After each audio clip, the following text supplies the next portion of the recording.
다음 주에 이제 고난주간 우리가 들어가게 되고요. 이제 그 다음 주에 부활주일 앞서서 우리가 마가복음을 잠시 부활주일 이후로 우리가 살펴보도록 하고요. 오늘은 우리가 갈라디아서 말씀을 통해서 하나님의 은혜의 법칙이라는 제목으로 우리가 이 시간에 함께 말씀을 통해 은혜를 나누도록 하겠습니다. 자, 우리가 살아가고 있는 이 세상은 하나님께서 만들어 놓으신 일정한 법칙에 의해서 이 세상이 움직이고 있는 것을 우리는 알고 있습니다. 우리가 너무나 잘 알고 있는 만유인력의 법칙, 그런 또 관성의 법칙, 에너지 보존의 법칙, 또 열역학의 법칙, 이런 법칙에 의해서 이 세상의 모든 것들이 다 움직이고 다 그렇게 지구와 온 우주가 그렇게 운행되고 있습니다. 성경을 보시면 하나님께서 정하신 법칙이 있다는 것을 알 수 있습니다. 그 중에서 대표적인 것이 있다면 아마도 파종과 수확의 법칙이라고 할 수 있을 것입니다. 오늘 본문 우리가 7절 하반절 말씀을 보시면 이렇게 말씀을 합니다. 사람이 무엇으로 심든지 그대로 거두리라 라고 말씀을 합니다. 사람이 무엇으로 심든지 그대로 거둔다는 것이죠. 무엇이든 파종한 것을 거두는 것은 당연한 것입니다. 근데 여러분, 우리가 이 당연한 것을 무시하며 살아가서는 안 되죠. 그러니까 하나님이 우리에게 주신 이 자연의 일정한 법칙이 있는데 이 자연의 일정한 법칙들을 무시하면서 우리가 살아가서는 안 됩니다. 마태복음 25장을 보시면 달란트의 비유가 나옵니다. 한 달란트 받은 사람은 심고 거둔다는 이 간단한 법칙을 무시해 버렸습니다. 그래서 결국 주인으로부터 악하고 게으른 종이라고 하는 책망을 받게 되는 장면을 보게 됩니다. 하지만 5달란트 받은 사람과 2달란트 받은 사람은 주인에게 받은 그 달란트를 가지고 가서 장사를 해서 각각 5달란트와 2달란트를 남기게 되는 것을 보게 됩니다. 그때 주인으로부터 칭찬을 받게 되지요. 그 칭찬은 5달란트를 남기고 2달란트를 남겼기 때문에 칭찬을 받은 것이 아니라 파종과 수확의 법칙이라는 하나님이 만드신 법칙을 잘 따르고 이행했기 때문에 칭찬을 받았던 것이죠. 하나님께서는요, 우리가 하나님이 만드신 이 법칙을 우리가 이 땅을 살아가면서 잘 지키며 살아가기를 원하십니다. 벌써 이제 3월이 되고 조금 있으면 4월 달이 됩니다. 이맘때쯤 되면은 농부들이 씨를 뿌리고 거름을 주지요. 그래서 밭을 갈고 거름을 뿌려서 내가 뿌린 만큼 곡식을 거둘 것이라고 하는 기대감을 가지고 농사를 짓습니다. 씨를 뿌리는 것은 어려운 일이에요. 그리고 뿌린 씨가 자라서 열매를 걷기까지는 참으로 힘들고 고된 노동의 시간이지만 그럼에도 불구하고 농부가 기쁨으로 씨를 뿌리는 이유는 무엇입니까? 내가 씨를 뿌린 만큼 거두게 될 것이라고 하는 이 파종과 수확의 법칙을 믿고 있기 때문에 힘들고 고된 노동의 시간이지만 그럼에도 불구하고 기쁨으로 그 일을 하게 되는 것을 보게 되죠. 좋은 것을 심으면 좋은 것이 납니다. 많이 심으면 많이 거둘 수 있습니다. 여기에는 타협의 여지가 없지요. 콩을 심으면 콩이 나고 팥을 심으면 팥이 나게 되어 있습니다. 그런데 콩을 심어놓고 팥이 나기를 기대하고 있다면 여러분 이것은 무엇입니까?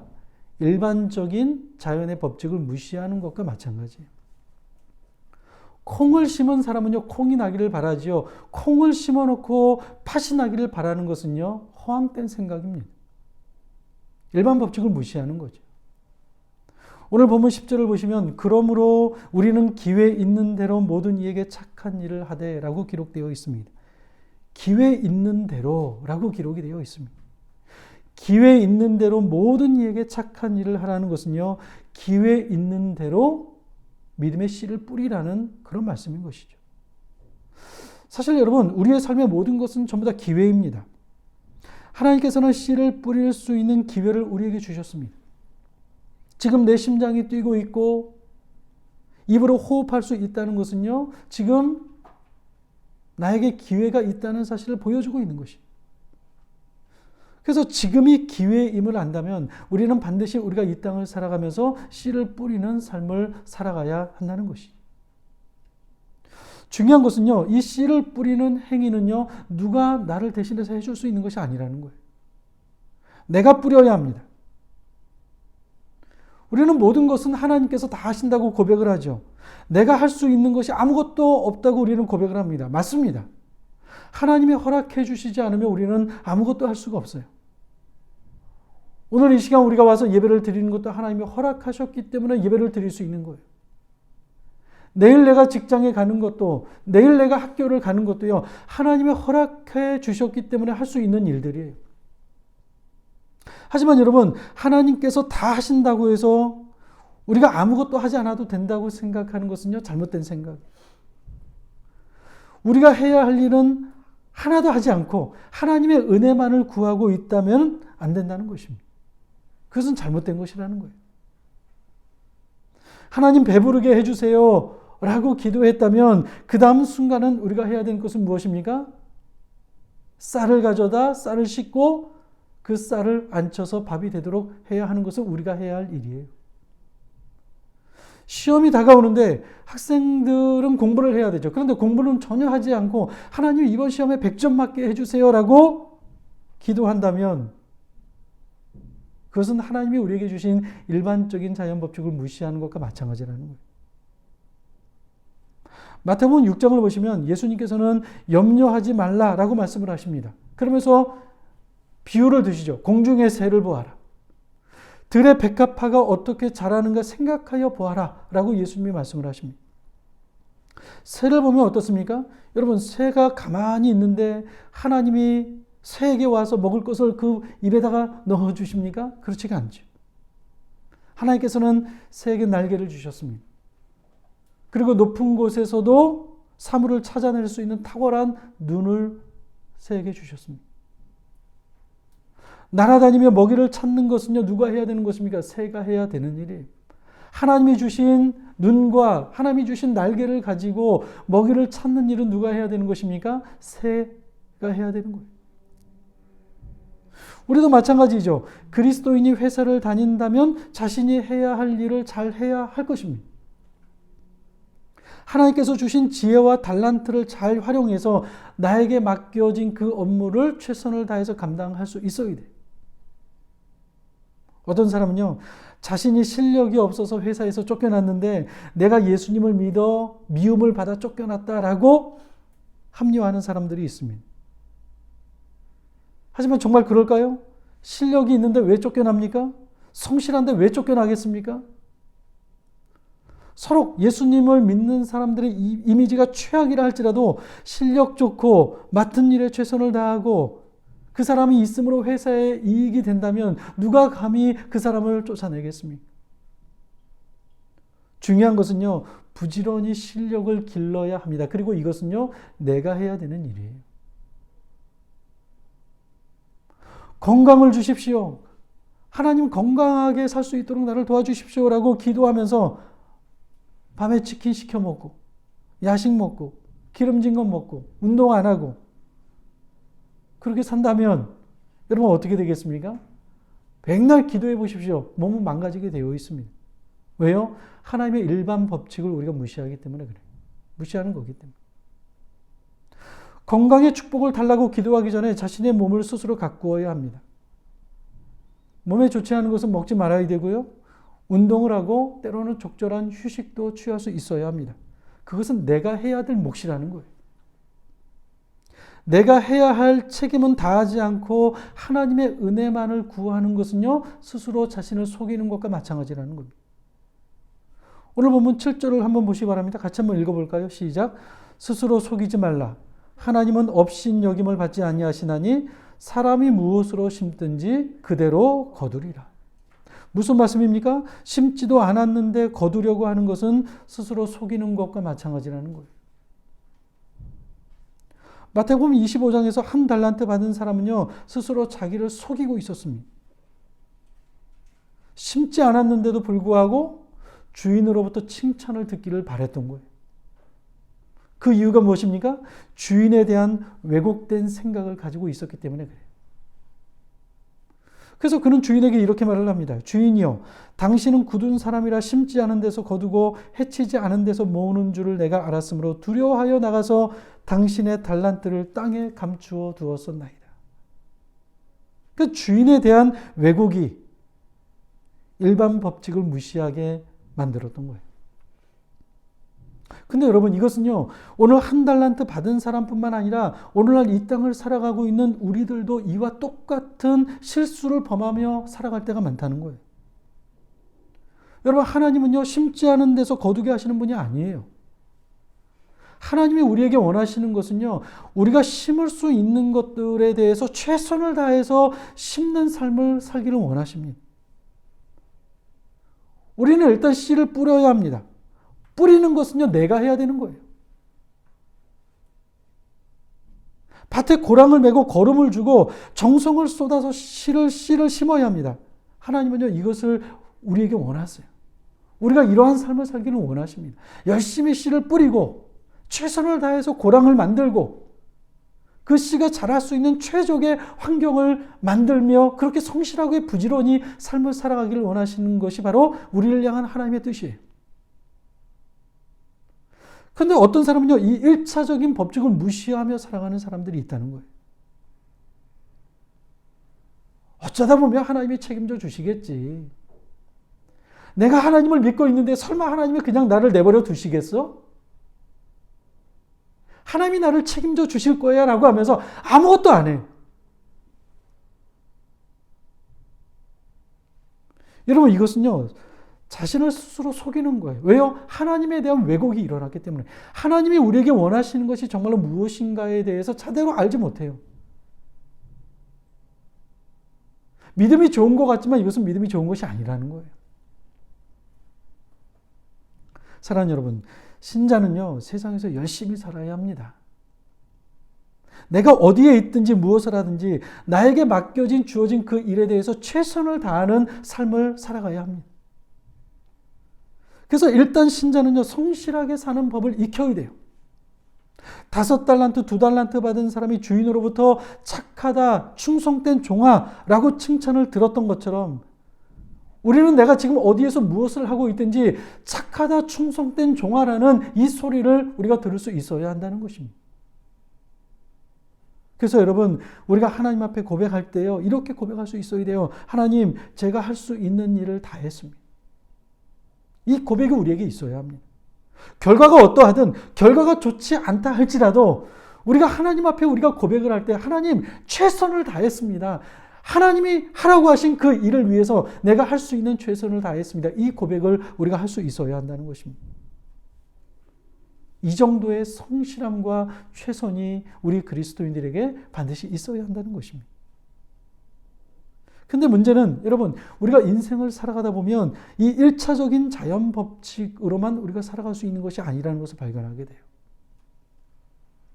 심은 대로 거두지만 사실은 여러분, 심은 대로 거두지 않을 때가 훨씬 많아요. 왜 그렇습니까? 변수가 많기 때문에 그래요. 그래서 노력하지만 노력한 만큼 대가를 얻지 못할 때가 많아요. 그때 우리의 마음이 어떻습니까? 많이 아프죠. 나는 정말 열심히 최선을 다했는데, 열심을 다했는데 내가 바라는 만큼 열매를 거두지 못할 때는요, 실망감을 느끼게 되고 마음속에 좌절감을 느낄 때가 많아요. 그게 이 땅을 살아가고 있는 저와 여러분들의 삶의 모습 아닙니까? 저도 그럴 때 많고요. 어쩌면 여러분들도 그럴 때가 많을 거예요. 내가 열심을 다하고 최선을 다한 만큼 결과가 나왔으면 좋을 텐데 그러지 않을 때가 있다는 거예요. 농부가 땀을 흘려 씨를 뿌렸습니다. 그런데 변수가 일어나죠. 열매를 거두기 전에 태풍이 막 일어난다고 생각해 보시기 바랍니다. 열심히 씨를 뿌렸는데 가뭄이 왔다고 생각해 보시기 바랍니다. 때로는 우박이 떨어져 비닐하우스가 무너지기도 하고요. 열심히 준비해서 사업을 하려는데 갑작스러운 일들로 인해서 어려움을 겪을 때가 있어요. 예전에 그랬던 분이 계시거든요. 막 열심히 일해서 뭔가 이제 개업을 하려고 준비를 했는데 코로나가 딱 터진 거예요. 그러니까 아무것도 못하고 시도조차 해보지 못하고 그냥 접어야 했던 그런 분들도 계세요. 열심히 돈을 모아서 막 저축을 열심히 했는데 은행이 갑자기 파산해버린 거예요. 지금 여러분 그런 일들 있지 않습니까? 뭐 미국의 SBV 은행인가요? 뭐 실리콘밸리 은행. 지금 우리나라도 그 위기가 오고 있다고 합니다. 어떤 변수가 우리에게 올지 몰라요. 최선을 다해서 열심을 다해서 돈을 모았는데 그 돈이 언제 어떻게 사라져 버릴지 모르는 그런 순간에 우리가 살아가고 있습니다. 이렇게 갑작스러운 변수가 있습니다. 그래서 심은 대로 거두게 되는 이 파종과 수확의 법칙이 우리의 삶에서 적용되지 않을 때가 있습니다. 여러분, 왜 이런 일이 일어나는 것일까요? 이런 변수가 생기는 것은 무엇일까요?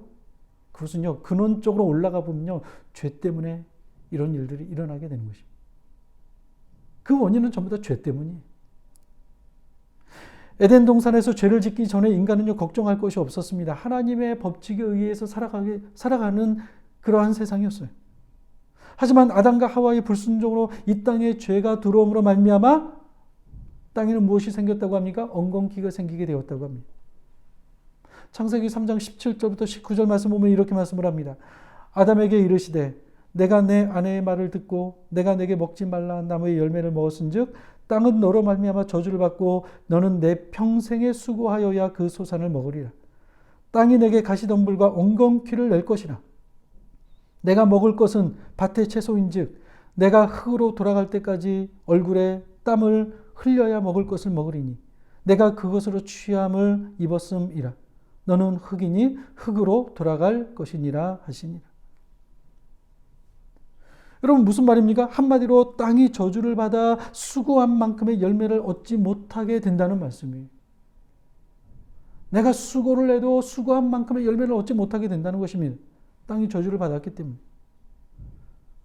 시편 128편을 보시면 복 있는 사람이 누구인가라고 말씀하실 때 내 손이 수고한 대로 먹는 자가 복이 있도다라고 말씀을 하십니다. 내 손이 수고한 대로 먹는 자가 복이 있는다. 무슨 말입니까? 수고한 대로 먹지 못하는 자가 많기 때문에 이러한 자가 복이 있다는 거예요.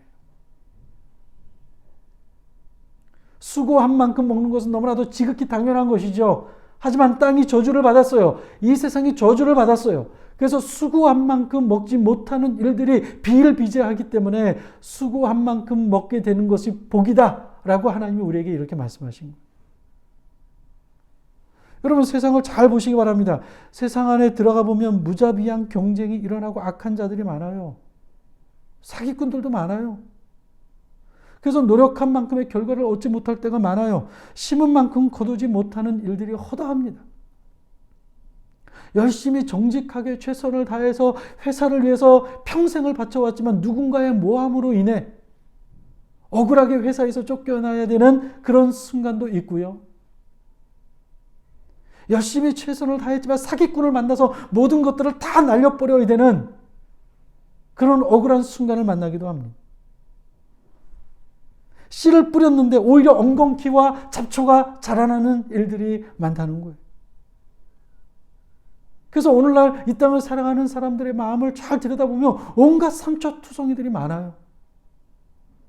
왜요? 심은 만큼 거두지 못하는 일들이 비일비재하기 때문에. 상처투성이. 여러분 이때 우리에게 필요한 것이 무엇입니까? 이때 우리에게 필요한 것이 바로 하나님의 은혜가 필요한 것입니다. 아무리 어떠한 방법을 써도 우리가 어떻게 할 수 없는 영역이 있어요. 이 땅을 살아가다 보면. 1차적으로 우리가 최선을 다해야 하지만 그렇게 최선을 다하고 노력해도 우리가 어떻게 할 수 없는 영역이 있는 것이 이 땅의 현실이고 오늘을 살아가는 우리의 삶의 모습입니다. 물론 우리 자신의 한계도 있겠지만 삶을 둘러싼 환경의 악조건들이 너무나 많아요. 그때 우리에게 필요한 것이 무엇이냐? 하나님의 은혜가 필요한 것입니다. 심는 것은 우리의 작업입니다. 우리가 해야 되는 거예요. 열심히 우리가 심어야 됩니다. 그러나 거두게 하시는 것은 누구입니까? 하나님의 은혜입니다. 하나님의 은혜가 있어야만이 거둘 수가 있는 거예요. 이것을 분명히 구별할 수 있어야 됩니다. 의사가 수술은 하지만 그 수술한 환자를 회복하게 하는 것은요, 의사가 할 수 있는 일이 아니에요. 하나님이 하시는 일이에요, 그 일은. 하나님의 은혜가 필요한 것입니다. 그러니까 우리는 기도하는 거예요. 수술이 잘 되게 해달라고 위해서 기도하기도 하지만, 의사 선생님에게 수술을 잘 부탁하기도 하고 맡기기도 하지만, 그 일을 결국 낫게 하고 회복하게 하시는 것은 하나님이 하시는 일이기 때문에 우리는 끝까지 하나님의 은혜를 구해야 되는 이유가 바로 여기에 있는 거예요. 목회자들은요, 열심히 설교 준비를 해야 됩니다. 성경도 많이 보고 책도 많이 보고 묵상도 많이 해야 돼요. 하지만 여러분, 결정적으로 은혜를 끼치는 것은요, 내가 할 수 있는 영역이 아니에요. 책을 100권 읽고 1000권 읽고 10,000권 읽고 온 세상에 있는 모든 책들을 다 읽어도요, 은혜를 끼치게 하는 것은요, 내가 하는 것이 아니라 하나님이 하시는 하나님의 영역이라는 거예요. 하나님의 은혜가 필요한 거예요. 제가 이것을 얼마나 느끼는지 모릅니다. 그래서 이 설교하기 위해서 이 앞에 설 때마다 두려움을 느껴요. 왜요? 내가 할 수 있는 일이 아니기 때문에. 하나님의 은혜가 없으면 되지 않는 일이기 때문에 늘 하나님의 은혜를 구하며 두려운 마음으로 이 강단에 설 수밖에 없는 것이 목회자의 모습인 것이죠. 여러분, 우리가 이 세상을 살아가면서 열심히 최선을 다하며 살아가지만 시험에 들 때가 많아요. 하지만 하나님의 은혜가 있으면, 하나님의 은혜가 우리에게 있다면 우리의 삶을 파괴할 것 같은 시험이 몰려온다 할지라도 하나님께서 언제나 우리에게 피할 길을 허락해 주실 줄로 믿습니다. 이게 하나님의 은혜야. 하나님의 은혜가 있어야 하는 이유가 바로 여기에 있습니다. 하나님의 은혜가 있다면 모든 것이 다 끝난 상황인 것 같다 할지라도 하나님께서 피할 길을 허락해 주시고 우리로 하여금 좋은 열매를 맺을 수 있도록 하나님께서 우리를 인도해 주신다는 하나님의 은혜가 우리에게 반드시 있어야 한다. 그러므로 여러분, 우리 그리스도인들은요, 일반 법칙 위에, 우리는 1차적인 일반 법칙으로만 살아가는 것이 아니라 그 위에 또 다른 법칙이 우리에게 있다는 사실을 우리는 잊지 말아야 할 것입니다. 그것이 바로 하나님의 은혜예요. 이것은요, 하나님의 백성들만이 누릴 수 있는 특권이죠. 세상 사람들에게는 일반 법칙밖에 없습니다. 심은 대로 거두는 법칙밖에 없어요. 그것만으로도 상당한 업적을 이룹니다. 일반 법칙대로 살아도 엄청난 위력을 발휘합니다. 하지만 여러분, 그것만으로는 안 돼요. 죄가 지배하는 이 땅에서 우리가 승리하는 삶을 살기 위해서는 반드시 우리 위에 하나님의 은혜가 우리와 함께하지 않으면 우리는 이 땅에서 승리하는 삶을 살 수가 없는 것이죠. 내가 수고한 것을 넘어서는 하나님의 은혜의 역사가 우리에게 반드시 일어나야 한다는 것이. 그리고 이것을 위해서 우리가 기도해야 됩니다. 어떤 사람이 이런 말을 했습니다. 우리는 우리에게 모든 것이 달린 듯 일하고 하나님에게 모든 것이 달린 듯 기도하며 결과가 나왔을 때는 하나님께 영광을 돌려야 한다. 너무나도 멋진 말이에요. 우리에게 모든 것이 달려있는 듯 우리가 일을 해야 되고요. 하나님께 모든 것이 달려있는 듯 기도해야 되고요. 결과가 나왔을 때는 하나님께 영광을 돌려야 한다는 것이. 내가 모든 것을 다해도요. 하나님의 은혜가 있지 않으면, 하나님이 우리에게 은혜를 주시지 않으면 안 되는 것입니다. 그러므로 여러분, 우리는 무슨 일을 하든 어떤 상황에 있든 하나님께 모든 것이 다 달려있는 듯이 우리는 기도하며 살아가야 합니다. 내가 최선을 다해야 되지만, 내가 공부하는 학생이라면 열심히 최선을 다하여 공부해야 되지만, 이 모든 결과가 하나님에게 달려있다는 듯이 하나님을 의지하며 하나님께 기도하는 삶을 살아야 된다는 것이. 내가 회사를 다니고 있다면 나에게 맡겨진 그 업무를, 나에게 주어진 그 일들을 최선을 다하여 감당해야 되지만 그 모든 결과가 하나님에게 있다는 것을 알고 하나님의 은혜를 구하는, 기도하는 삶을 살아가야 한다는 것입니다.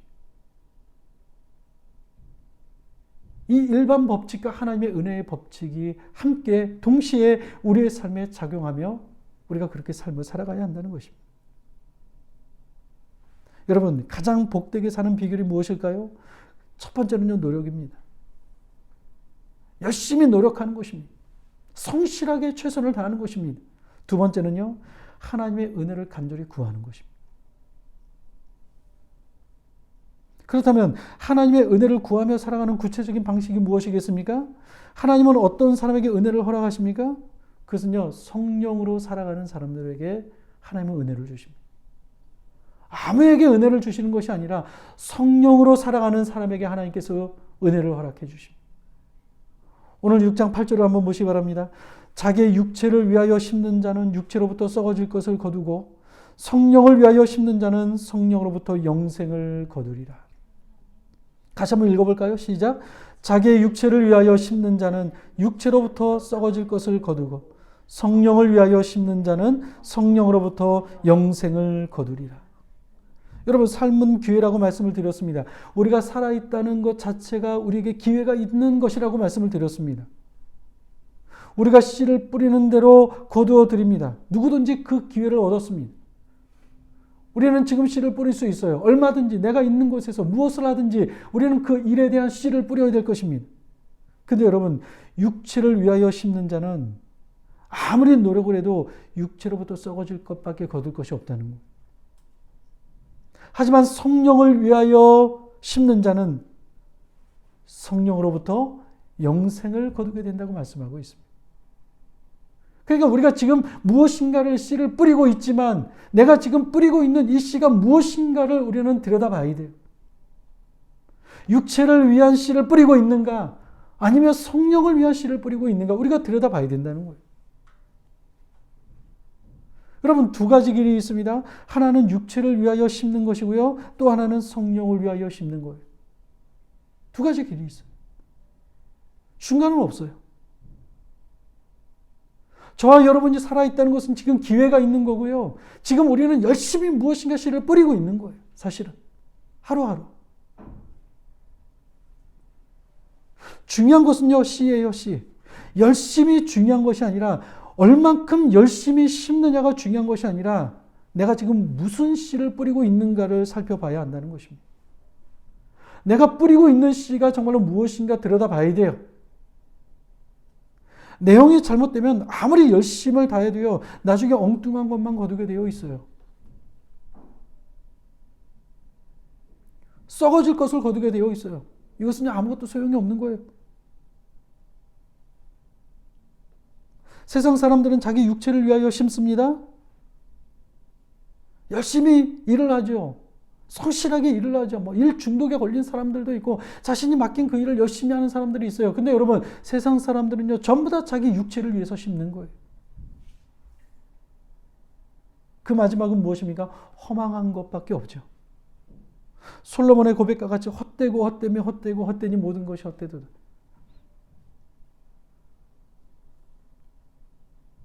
실제로 그런 것 같아요. 많은 사람들을 만나보면요, 열심을 다해서 젊었을 때 성공하고 많은 사람들로부터 박수를 받았던 사람들도 나중에 시간이 들고 나이가 들고 자신의 삶을 회고해 보면요, 허망하다고 말하는 사람들이 많아요. 왜 그런지 아십니까? 남은 게 없잖아요. 육체를 위해서 심었기 때문에. 내가 최선을 다해서 살아갔는데 뒤를 돌아보니까 남은 게 아무것도 없는 거예요. 허망하죠, 그러니까. 육체를 위해서 심는 것은 무엇을 말하는 것이겠습니까? 갈라디아서 5장 19절에서 21절 말씀 보면 이렇게 말씀을 합니다. 육체의 일은 분명하니 곧 음행과 더러운 것과 호색과 우상숭배와 주술과 원수 맺는 것과 분쟁과 시기와 분냄과 당 짓는 것과 분열함과 이단과 투기와 술취함과 방탕함과 또 그와 같은 것이라. 전에 너희에게 경계한 것 같이 경계하노니 이런 일을 하는 자들은 하나님의 나라를 유업으로 받지 못할 것이요 라고 기록되어 있습니다. 그러니까 이제 육체를 위하여 살아가는 삶의 모습을 다 열거하고 있는 거예요. 여러분 한번 보시기 바랍니다. 몇 개나 있습니까? 한 개도 없습니까? 그러면 정말로 얼마나 좋겠습니까? 그렇지만 여러분, 우리의 삶을 보시기 바랍니다. 많아야 우리도 내가 지금 뿌리는 씨 중에서 육체를 위하여 심는 것들이 얼마나 많은지 몰라요. 한마디로 육체를 위하여 심는 거는요, 자기 마음대로 사는 거예요. 그냥 자기 마음대로. 마음 내키는 대로 자기가 하고 싶은 대로 다 하고 사는 거예요. 육체가 이끄는 대로, 정욕이 이끄는 대로, 충동적으로 느낌대로 살아가는 것입니다. 그게 무엇입니까? 방종이죠, 방종. 그 결과는 무엇입니까? 썩어질 것밖에 없어요. 하나님의 은혜가 임할 수 없어요. 이렇게 씨를 뿌리고 이렇게 최선을 다하는 사람은요, 이런 것들에 최선을 다하는 사람은 하나님의 은혜가 임할 수가 없는 것이죠. 여러분, 그리스도인들은요, 성령을 따라 살아야 합니다. 성령으로 심는 삶을 살아야 합니다. 성령의 인도를 따라 살아가는 삶이 가장 지혜로운 삶이에요. 다른 말로 표현하면 성령과 보조를 맞추고 박자를 맞추고 성령과 결을 맞추며 살아가는 거예요. 성령이 기뻐하실 일에 씨를 뿌리는 거예요. 내 육체가 좋아할 일에 씨를 뿌리는 것이 아니라 성령님이 기뻐하시고 하나님이 기뻐하실 그 일에 씨를 뿌리는 삶을 살아가는 거예요. 여러분, 성령님이 기뻐하시는 그 일에 씨를 뿌리는 삶을 살아가는 그 삶은요, 어떻겠습니까? 하나님의 놀라운 기적이 일어나게 되는 거예요. 여러분, 기적이 무엇입니까? 세상적인 법칙, 일반적인 법칙을 뛰어넘는 게 기적이라고 말하죠, 우리는. 씨를 뿌리는 비유에서 예수님께서는 뭐라고 말씀합니까? 30배, 60배, 100배의 결실을 맺게 될 것이라고 하죠. 여기서 30배, 60배, 100배의 결실을 맺는 것은요, 일반적인 법칙을 뛰어넘어서는 상상할 수 없는 결과를 하나님께서 만들어내시겠다라는 말씀이죠. 근데 여러분, 성령을 따라 살아가는 삶이 바로 이러한 삶이 될 것이라고 말씀하고 있는 거예요.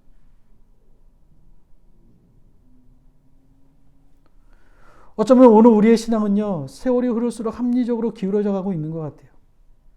딱 맞아떨어져야 돼요. 정확하게 계산을 해야 됩니다. 그러니 하나님의 역사가 끼어들 틈이 없어요.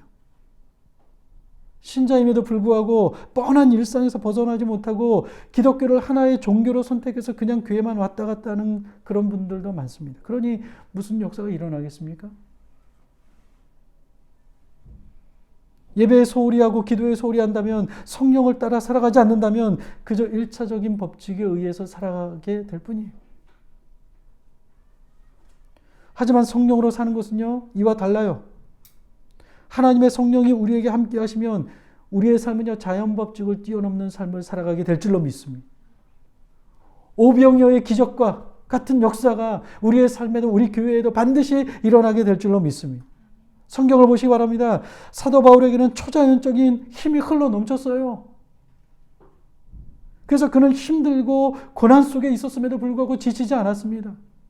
병자들이 낫게 되고요. 죽은 자가 일어나게 되고요. 왜 그렇습니까? 성령을 위하여 심는 삶을 살아가게 되었을 때, 일반 법칙이 중요하지만 그 위에 하나님의 은혜의 법칙이 임하게 되었을 때, 우리가 상상할 수도 없는 놀라운 하나님의 역사가 그의 삶 가운데서 일어나게 되었던 것을 보게 됩니다.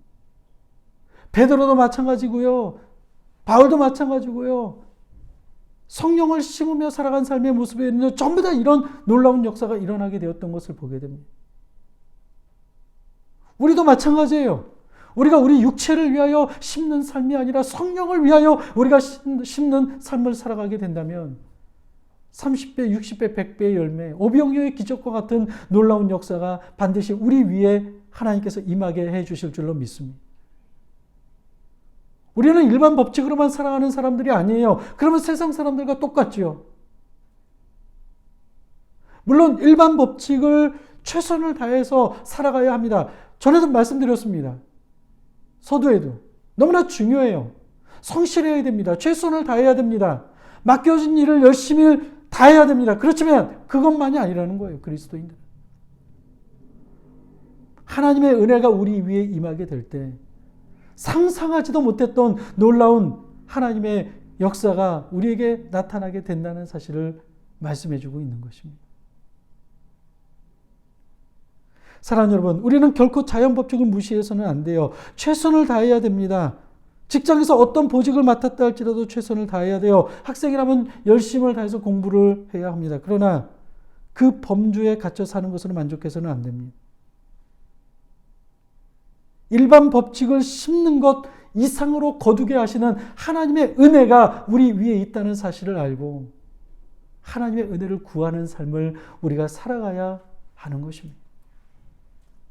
하나님의 은혜가 임하면 여러분 시험을 만나도 내가 도저히 해결할 수 없는 문제를 만나도 하나님께서 우리에게 피할 길을 주시고 우리로 하여금 이길 수 있도록 우리를 도우시고 인도해 주실 것입니다. 흉년이 든 해에도요 100배의 결실을 맺게 되었던 이삭과 같이 여러분 이삭이 100배의 결실을 맺게 된 원인이 무엇입니까? 그 이유가 무엇입니까? 결국엔 하나님의 말씀에 순종했기 때문에 그래요.